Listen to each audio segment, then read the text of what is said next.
Hello friends, welcome to Geeta Samsara Sante. ತಿಂಗಳಿಗೆ ಒಂದು ಬಾರಿ ಈ ಪ್ಯಾಕ್ ಅನ್ನ ಹಾಕಿದ್ರೆ ಸಾಕು, ಕೂದಲು ದಟ್ಟವಾಗಿ ಬೆಳೆಯುತ್ತೆ. ಅದರಲ್ಲೂ ಮುಖ್ಯವಾಗಿ ಕೂದಲು ಕಪ್ಪಾಗಿರುತ್ತೆ. ತುಂಬಾನೇ ಅದ್ಭುತವಾದಂಥ ಆಯುರ್ವೇದಿಕ್ ಹೋಮ್ ರೆಮಿಡಿ ಆಗಿದೆ. ಇದನ್ನು ತಿಂಗಳಿಗೆ ಒಂದು ಬಾರಿ ನೀವು ತಲೆಗೆ ಅಪ್ಲೈ ಮಾಡಿದ್ರೆ ಸಾಕು.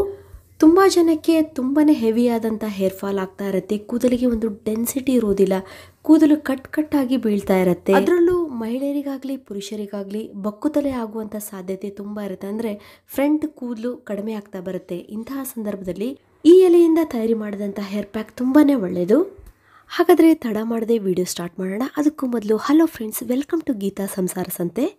ಇದೇ ರೀತಿಯ ಉತ್ತಮ ಮಾಹಿತಿಯುಳ್ಳ ವಿಡಿಯೋಗಳಿಗಾಗಿ ನೀವು ಕಾಯ್ತಾ ಇದ್ರಾ? ಹಾಗಾದರೆ ನನ್ನ ಚಾನಲ್ನ ಸಬ್ಸ್ಕ್ರೈಬ್ ಮಾಡ್ಕೊಳ್ಳಿ. ಮತ್ತೆ ಪಕ್ಕದಲ್ಲಿ ಒಂದು ಬೆಲ್ ಐಕನ್ ಇರುತ್ತೆ, ಅದನ್ನು ಪ್ರೆಸ್ ಮಾಡಿ. ಇವಾಗ ನಮಗೆ ಬೇಕಾದಂಥ ಪದಾರ್ಥ ಅಂದರೆ ಕರಿಬೇವು, ಕರಿ ಲೀವ್ಸ್. ಈ ಕರಿ ಲೀವ್ಸನ್ನು ನಾವು ಅಡುಗೆ ಮಾಡಲಿಕ್ಕೆ ಬಳಸ್ತೀವಿ. ಹಾಗೆಯೇ ನಮ್ಮ ಹೆಲ್ತಿಗಂತೂ ಕರಿಬೇವು ತುಂಬಾ ಒಳ್ಳೆಯದು. ಯಾಕಂದರೆ ಇದರಲ್ಲಿ ರಿಚ್ ಆದಂಥ ಮಿನರಲ್ಸ್ಗಳು, ವಿಟಮಿನ್ಸ್ಗಳು ತುಂಬಾ ಇದೆ. ಹಾಗಾಗಿ ನಾವು ಕರಿಬೇವಿನ ಸೊಪ್ಪನ್ನು ರುಚಿಗೊಂದೇ ಇಲ್ಲ, ಪರಿಮಳಕ್ಕೊಂದೇ ಇಲ್ಲ, ನಮ್ಮ ಹೆಲ್ತಿಗೂ ಒಳ್ಳೆಯದು. ಅದರಂತೆಯೇ ನಮ್ಮ ಕೂದಲಿಗಂತೂ ತುಂಬಾ ಒಳ್ಳೆಯದು. ಈ ಹೋಮ್ ರೆಮಿಡಿ ಮಾಡಲಿಕ್ಕೆ ನೀವು ಫ್ರೆಶ್ ಆದಂಥ ಕರಿಬೇವಿನ ಎಲೆಗಳನ್ನೇ ಬಳಸಬೇಕು. ಇವಾಗ ನೋಡಿ, ನಾನು ಕರಿಬೇವಿನ ಎಲೆಗಳನ್ನು ಚೆನ್ನಾಗಿ ತೊಳೆದಿದ್ದೀನಿ.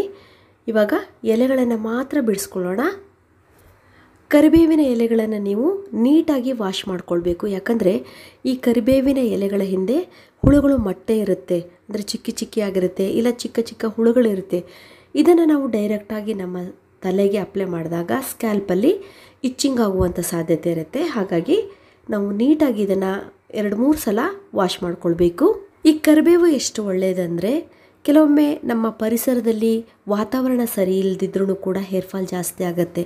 ಉದಾಹರಣೆ ಹೇಳಬೇಕು ಅಂದರೆ, ಹೆಚ್ಚಾದ ಪೊಲ್ಯೂಷನ್ ಇರುವ ಪ್ರದೇಶಗಳು, ಅದಲ್ಲದೆ ಉಪ್ಪು ನೀರು ಇರುತ್ತೆ. ಉಪ್ಪು ನೀರಿನಿಂದ ತಲೆ ಸ್ನಾನ ಮಾಡಿದ್ರೂ ಕೂಡ ತುಂಬಾ ಹೇರ್ ಫಾಲ್ ಆಗ್ತಾ ಇರುತ್ತಲ್ಲ, ಅಂಥವರು ಈ ಕರಿಬೇವಿನ ಎಲೆಯ ರಸವನ್ನು ತಲೆಗೆ ಅಪ್ಲೈ ಮಾಡೋದ್ರಿಂದ ಹೇರ್ ಫಾಲನ್ನು ಕಂಟ್ರೋಲ್ ಮಾಡ್ಕೊಳ್ಬೋದು. ಅಂಥ ಪ್ರದೇಶದಲ್ಲಿರೋರಿಗೆ ಕರಿಬೇವಿನ ಸೊಪ್ಪು ತುಂಬಾ ಒಳ್ಳೆಯದು.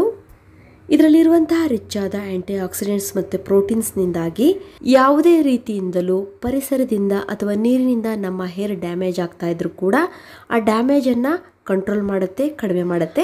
ಅದಲ್ಲದೆ ನಾವು ಹೇರ್ ವಾಶಿಗೋಸ್ಕರ ಕೆಮಿಕಲ್ ಯುಕ್ತ ಸೋಪು, ಶಾಂಪೂನ ಬಳಸ್ತೀವಿ. ಇದರಿಂದನೂ ಕೂಡ ನಮ್ಮ ಹೇರ್ ತುಂಬಾ ಡ್ಯಾಮೇಜ್ ಆಗುತ್ತೆ. ಹಾಗಾಗಿ ಈ ಕರಿಬೇವಿನ ಸೊಪ್ಪನ್ನು ನಾವು ಯೂಸ್ ಮಾಡ್ತಾ ಬಂದರೆ ಇಂತಹ ಡ್ಯಾಮೇಜನ್ನು ಕೂಡ ನಾವು ತಪ್ಪಿಸ್ಕೊಳ್ಬಹುದು. ಜೊತೆಗೆ ಚಿಕ್ಕ ಮಕ್ಕಳಿಗೆ ಇವಾಗ ಗ್ರೇ ಹೇರ್ ತುಂಬಾ ಜಾಸ್ತಿ ಆಗ್ತಾ ಇದೆ. ಅದರಲ್ಲೂ ಪುರುಷರಿಗೂ ಮಹಿಳೆಯರಿಗೂ ವಯಸ್ಸಿಗಿಂತ ಮೊದಲೇ ಗ್ರೇ ಹೇರ್ ಆಗ್ತಾ ಇದೆ. ಇಂತಹ ಎಲ್ಲ ಸಮಸ್ಯೆಯನ್ನು ಕಡಿಮೆ ಮಾಡುತ್ತೆ ಕರಿಬೇವಿನ ಸೊಪ್ಪು. ಜೊತೆಗೆ ಕೂದಲು ತುಂಬಾ ತೆಳುವಾಗ್ತಾ ಇರುತ್ತೆ.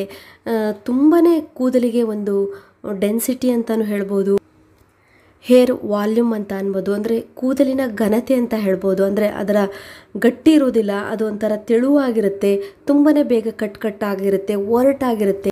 ಇಂತಹ ಎಲ್ಲ ಸಮಸ್ಯೆನ ಕಡಿಮೆ ಮಾಡಲು ಕರಿಬೇವಿನ ಸೊಪ್ಪು ತುಂಬಾ ಒಳ್ಳೆಯದು. ಇವಾಗ ನೋಡಿ, ನಾವು ಮಿಕ್ಸಿ ಜಾರಿಗೆ ಕರಿಬೇವಿನ ಸೊಪ್ಪನ್ನು ಹಾಕ್ಕೊಂಡಿದ್ದೀವಲ್ಲ, ಇದಕ್ಕೆ ನಾವು ಮೊಸರನ್ನು ಹಾಕ್ಕೊಳ್ಳೋಣ. ಮೊಸರನ್ನು ನಾವು ಯಾವ ರೀತಿ ಸೆಲೆಕ್ಷನ್ ಮಾಡ್ಕೋಬೇಕು ಅಂದರೆ, ಆದಷ್ಟು ಮನೇಲಿ ತಯಾರಿ ಮಾಡಿದಂಥ ಮೊಸರನ್ನು ಮಾತ್ರ ಯೂಸ್ ಮಾಡೋದು ತುಂಬಾ ಒಳ್ಳೆಯದು.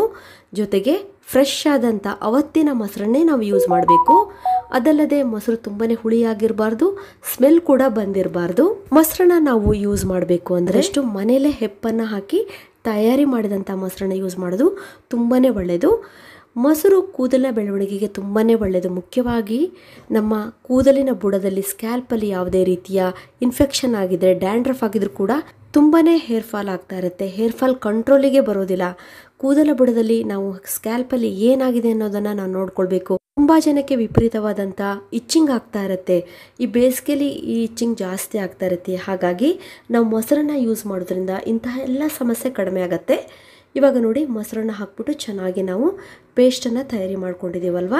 ನೋಡಿ, ಬರೀ 2 ಪದಾರ್ಥದಿಂದ ಸೂಪರ್ ಆದಂಥ ಒಂದು ಅದ್ಭುತವಾದಂಥ ಪೇಸ್ಟನ್ನು, ಪ್ಯಾಕನ್ನು ತಯಾರಿ ಮಾಡಿದ್ವಲ್ಲ. ಕರಿಬೇವಿನ ಸೊಪ್ಪು, ಮೊಸರು, ಇವೆರಡೇ ಪದಾರ್ಥ ನಮಗೆ ಸಾಕು. ಈ ಥರ ಕನ್ಸಿಸ್ಟೆನ್ಸಿಲಿದ್ದರೆ ಸಾಕು ಈ ಪೇಸ್ಟು. ಇವಾಗ ನೀವು ಕೇಳ್ಬೋದು ತುಂಬ ಜನ, ನಮಗೆ ಮೊಸರು ತಲೆಗೆ ಅಪ್ಲೈ ಮಾಡೋದ್ರಿಂದ ಅಲರ್ಜಿ ಆಗುತ್ತೆ, ಶೀತ ಆಗುತ್ತೆ, ಕೋಲ್ಡ್ ಆಗುತ್ತೆ ಅಂತೇಳಿ. ಅದರಲ್ಲೂ ಈ ಬೇಸಿಗೆ ಕಾಲದಲ್ಲಿ ನೀವು ಅಪ್ಲೈ ಮಾಡಿ ನೋಡಿ, ನಿಮಗೆ ಶೀತನೂ ಆಗೋದಿಲ್ಲ, ಅಲರ್ಜಿನೂ ಆಗೋದಿಲ್ಲ, ಕೋಲ್ಡ್ ಕೂಡ ಆಗೋದಿಲ್ಲ. ಯಾಕಂದರೆ ನಾನು ಫಸ್ಟೇ ಹೇಳಿದ್ದೀನಿ, ಪ್ಯೂರ್ ಆದಂಥ ಮನೇಲಿ ತಯಾರಿಸಿದಂತಹ ಅವತ್ತಿನ ಮೊಸರನ್ನ ಯೂಸ್ ಮಾಡಿ.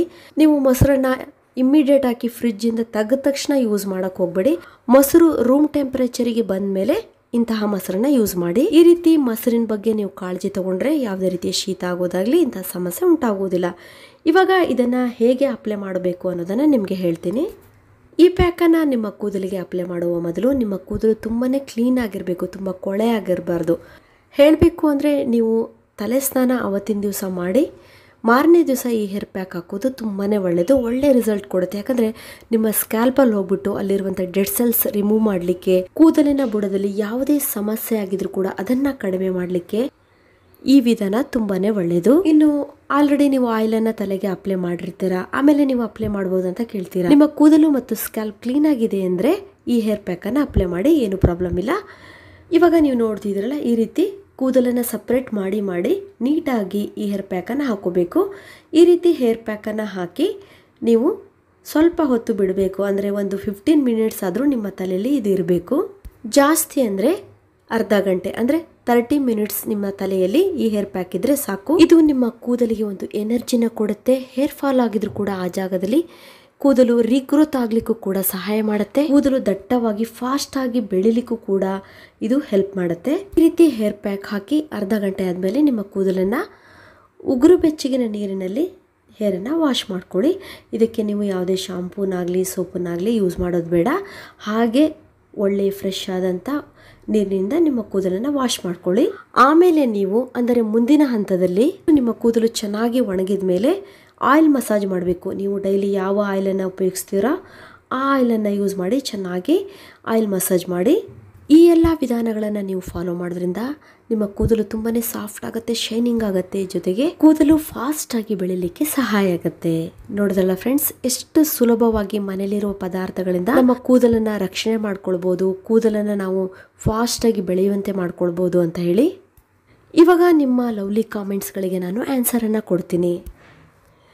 ಈ ಪ್ಯಾಕನ್ನು ಮಕ್ಕಳಿಗೆ ನಾವು ಅಪ್ಲೈ ಮಾಡ್ಬೋದು ಅಂತ ನೀವು ಕೇಳ್ತೀರಾ. ಆರಾಮಾಗಿ ನಿಮ್ಮ ಮಕ್ಕಳಿಗೆ ಅಪ್ಲೈ ಮಾಡ್ಬೋದು. ಅದರಲ್ಲೂ ಒಂದು 10 ವರ್ಷ ಮೇಲ್ಪಟ್ಟ ಮಕ್ಕಳಿಗೆ ನೀವು ಈ ಹೇರ್ ಪ್ಯಾಕನ್ನು ಅಪ್ಲೈ ಮಾಡಿ ತುಂಬಾ ಒಳ್ಳೆ ರಿಸಲ್ಟ್ ಸಿಗುತ್ತೆ. ಪ್ರೆಗ್ನೆಂಟ್ ಇರುವಂಥ ವುಮೆನ್ಸ್ ಅಪ್ಲೈ ಮಾಡ್ಬೋದು ಅಂತ ಕೇಳ್ತೀರಾ, ಅವರು ಕೂಡ ಆರಾಮಾಗಿ ಅಪ್ಲೈ ಮಾಡ್ಬೋದು.